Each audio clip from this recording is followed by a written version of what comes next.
Bonjour, c'est Christian Pesset. Si vous vous intéressez à l'électricité, vous êtes peut-être demandé parfois pourquoi il y avait des fils de couleurs différentes dans une installation et dans les appareils électriques. Alors c'est que les couleurs des fils donc dans une installation correspondent à un code précis qui est indispensable pour s'y retrouver donc dans cette installation. Alors encore faut-il les connaître, ces couleurs, connaître ce code. Alors par convention, on utilise deux couleurs de base, le rouge et le bleu. Et ils nous proviennent d'une époque où on travaillait avec du courant continu, alors que maintenant le courant est alternatif.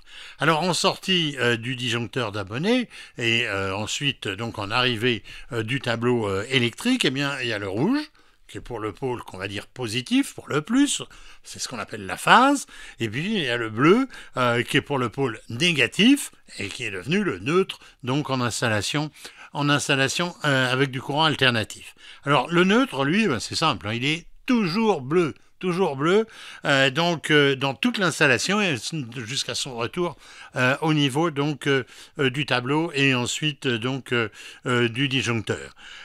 On passe du rouge au bleu au niveau des appareils, on va dire, de consommation.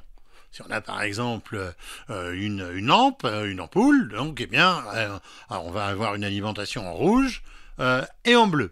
Mais ça serait un peu trop simple parce que du coup on aura encore du mal à s'y retrouver parce que tout serait de la même couleur. Alors depuis 1970, qui est le moment où on a pris donc ce code des couleurs, on a ajouté une autre borne, la borne de liaison de la Terre. Alors je vais revenir sur l'histoire du rouge et du bleu, mais la Terre, elle est toujours la Terre. Vous savez, c'est le raccordement qui est du conductor de protection, comme on dit, qui évite que vous risquiez de vous électrocuter si la carcasse d'un appareil venait à être sous tension. Alors, évidemment, il y a des dispositifs, dans disjoncteurs qui protègent déjà de tout cela, mais malgré tout, le retour à la Terre, risquerait de ne pas, de se produire, mais il se produirait par votre intermédiaire, dire par votre corps, et donc ça peut entraîner même un arrêt cardiaque. Donc ce conducteur de protection, il est soit vert, soit jaune, et pour mettre tout le monde d'accord, en général, il est vert-jaune. C'est ce fil que vous voyez donc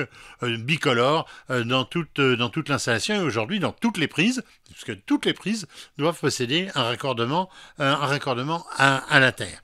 Alors, revenons-en à notre rouge et à notre bleu. Je vous rappelle, le bleu, c'est toujours le fil de neutre. Mais le rouge, ça peut changer. C'est très simple, le principe. Le rouge, il va se transformer, pour qu'on s'y retrouve dans l'installation, pour qu'on identifie les circuits, il va se transformer en toute autre couleur, autre que le bleu, autre que le vert, et autre que le jaune. Donc c'est finalement assez simple. C'est un mode de repérage que tous les électriciens connaissent, tous presque, parce qu'il y en a certains qui encore utilisent les vieilles couleurs.